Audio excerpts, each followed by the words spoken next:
How's it going, guys? It's the Make Sandwich, and today is a very special day.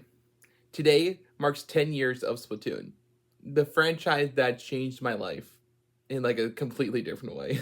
I mean, that's all I can say about that. But anyway, like I said, Splatoon is now celebrating its 10th year anniversary today, and I did not think that the franchise would actually I shouldn't say I didn't think because I knew the franchise was still gonna keep going, and but this franchise changed my life.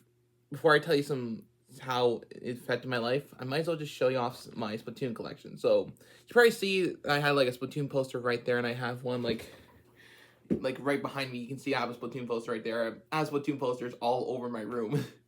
I mean, it makes sense because I got from a Splatoon calendar that I got for Christmas one year. But anyway, back to what I was saying about Splatoon. I might as well just show off a bit of my collection. So I got the second and third game for Nintendo Switch, and I tried to get the first one for the Wii U, but unfortunately, it's like my store that I have, it had like a copy of Splatoon that I could get for $10, and because the store was shutting down, so I decided I was gonna wait on that. But I'm like, you know what, I'm gonna get it, and it was a mistake to wait on it because it ended up selling out. So yeah, I missed out my chance of getting the first game. I don't think I ever will play online because the server shut down, obviously. But still, I probably could play the story mode. I don't know. Anyway, I got the first two games on my Nintendo Switch, and I will be playing a little bit of the third game for the 10th year anniversary today, so I don't know if I'm going to get this uploaded before or after this one, but if it's going to be after this one, then stay tuned for that.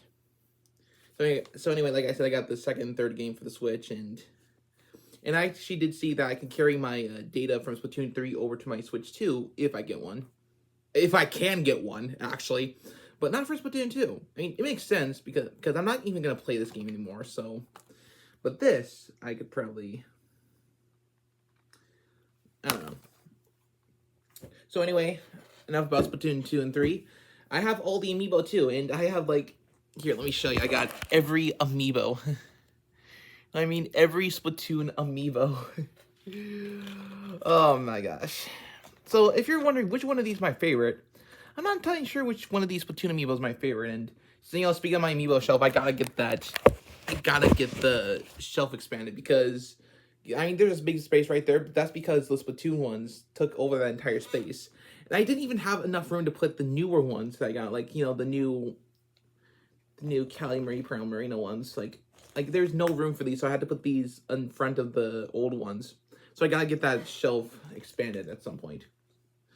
So anyway, that's basically it for the amiibo. I have all the amiibo, and I also got a few stickers. Like I haven't used these yet, so I probably should use them at some point. So I got like a side order stickers. Like I have one that's somewhere else, but I also got these, which I haven't opened these yet, but I should at some point. And yeah, that reminds me, I still got the wristband from the Grand Festival. And this like barely fits me.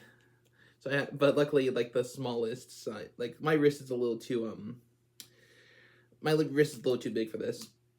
Unless I can get it to fit. Come on. Barely.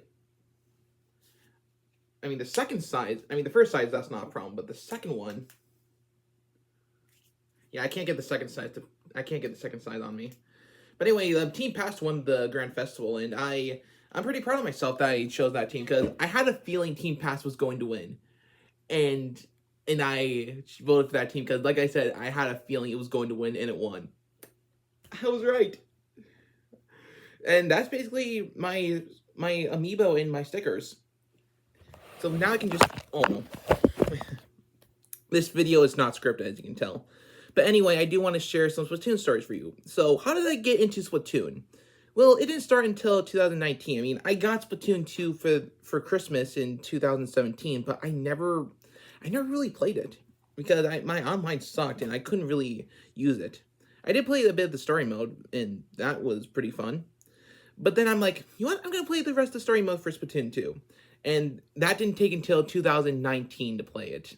So it was like October 2019, and I played a little bit more of Splatoon 2, and I played the rest of the story mode, and I ended up beating it. And then I've been so in love with it. Like, I love the story mode so much, I'm like, you know what? I want to try getting into Splatoon, and so I tried out some new franchises. Because, like I said in my Xenoblade Let's Play, I wanted to try out some new franchises, and Splatoon was the new franchise I got into in 2019. And I've been so obsessed with Splatoon ever since. I mean, like really, really obsessed with Splatoon. Yeah, look, I'm even wearing a Splatoon shirt. And I got this for Christmas for my sister, and though it's not the right color as in like the original game, it's it's white and this is teal, but still, it's really cool that my sister got this for me. So, thank you to my sister. I'm not gonna say her name, just the protector. So anyway, so I got into Splatoon 2, and then just the rest of the Splatoon franchise, and you don't know how excited I was. Like, I even know I didn't really play the final festival or like the final Splatfest for Splatoon 2. Like, I didn't play it much, but I still enjoyed it. I thought it was pretty fun. I thought it was okay. But like I said, me not having an internet kind of prevented me from playing it. But luckily for me, I got a solution to that problem because my family got high speed internet, so I got to play Splatoon 3 all I wanted to now. So that made me happy. So like, if you want to compare the two games, I'm like at level 10 in Splatoon 2, and Splatoon 3 I'm at level 50 as of right now, because most of the time I didn't really like, some of the time I played the side order for Splatoon 3. Like, if you see my reaction to that Nintendo Direct of February 2021, you saw how excited I was when they announced Splatoon 3, because I really wanted Splatoon 3 to happen, and it happened. So yeah, I got excited. In fact, in fact, I've been so obsessed with Splatoon that I even made my own story mode for Splatoon 3. But I didn't really, I mean, I did share that with you guys on a YouTube on like a few videos like a few years ago. But man, the story I made was not good. I do want to rewrite at some point. And like with Splatoon 3, it actually did fix some of the problems I had. Like, cause I was thinking, what about Agent 7? And then I actually saw that Deep Cut happened. I don't know if there are 5, 6, and 7, or Pearl Marine are 5 and 6, and there's a secret 7. I don't know. It doesn't really matter right now. Actually, who are Agents 5, 6, and 7? Is it Shiver Friend, Big Man? Then who would 9 and 10 be? I mean, 9 and 10 are probably, it could probably be Pearl Marina. I don't know. Anyway, I would love for Splatoon 4 to happen. Like, the ideas I had for Splatoon 4 would be, like, the story mode would focus on 4 new agents. And I was thinking, like, it would be, like, kind of like the side order, where you have to, like, clear it all in one shot, otherwise it will not work, or something like that. And then I ended up, and, like, it had to be for, like, each of the 4 agents had to clear, like, a level, like, a bunch of different levels together. And I'm glad that they actually decided, like, I kind of like how Splatoon 2's Octo expansion, like, it was basically a tease for Splatoon 3 story mode, and the side order story, or like, the way that was designed, it would probably be for the Splatoon 4 one. And like I said, I would love for, so my idea for the story would be like, it had like 4 new agents, and they just become agents and all that. And I had an idea where, I had this idea where these new agents can actually speak. Not like talking like the way I'm talking, but like, it would be like, and all that. And they would just, like, it would show their captions. Like, they would be the first, I would love for the Splatoon agents to actually talk. Because they are silent protagonists, I do think they should have the ability to talk. Or at least say like, and they would just translate what they say. But that's all I can say about, and they did say that Splatoon 3 was the end of the Octarian saga, so they might have new enemies for Splatoon 4. I'm not sure who they could be, but I'm excited to see what happens. Like, I hope Splatoon 4 happens for Nintendo Switch too. Like, that is another game I want to see happen. And I think it'd be cool to I don't know. Like, I had just all these amazing ideas for Splatoon 4, and I had like all these incredible ideas, and I just can't wait to see where this franchise goes. And I do want to share some things I had in mind for like the 4th game. Like, a lot of people ship Pearl Marina, but I don't really ship them. Like, I get why people ship them, and I'm not angry when I see a post about them being a thing. I do consider Pearl Marina to be bisexual because I think it fits them. Anyway, and that's just how I think, and nobody needs to agree with me on that. But I do think it would be interesting to see if they broke up in Splatoon 4. Like, nobody would expect Pearl Marina to break up. So that's why I think they should have that happen in Splatoon 4, because nobody would expect it. It's not because I don't like their shipping. Like, I get why people like it. I mean, I don't hate it at all. But I get why someone would ship these two. Now that I said that, like I said, I don't hate their shipping, but I'm just not a big fan of it. But again, there's nothing wrong with it. If you like it, that's okay. But I do I do want to say there's some better Splatoon shippies out there. Like I like shipping. I'll admit it. I ship Sugar and Fry. I think they're cute together.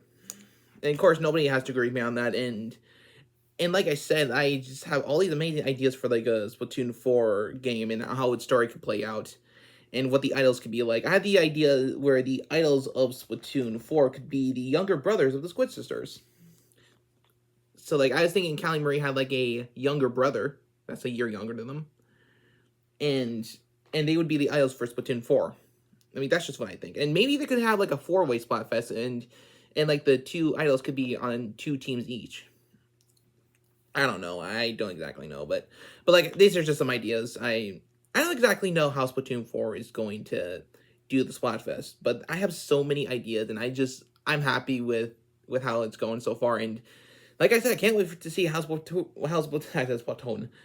4 happens, and I would love to see a Splatoon movie happen at some point. Like I had the idea where Nintendo and DreamWorks could work together to make a Splatoon movie. It could like focus on like just.